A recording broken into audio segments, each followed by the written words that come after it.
Hey there, welcome to the video. Today, we're looking at a problem many of us encounter while working with text. Imagine you selected some text in visual mode and it's full of annoying white spaces.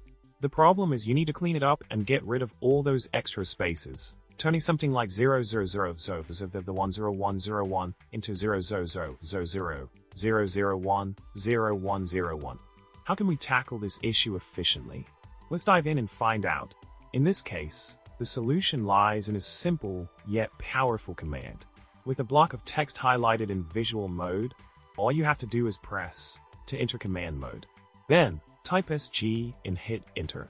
This command essentially replaces all occurrences of multiple spaces with nothing, effectively removing all the unwanted white spaces in your selected text. It's a quick and handy way to clean up your text and make it more presentable. Problem solved. In summary, when faced with the pesky issue of excess white spaces in your selected text, the solution is just a few keystrokes away. By using the SG command in visual mode, you can easily eliminate all the unnecessary spaces and tidy up your text effortlessly.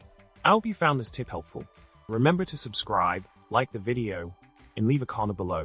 Thanks for watching, and until next time, happy editing.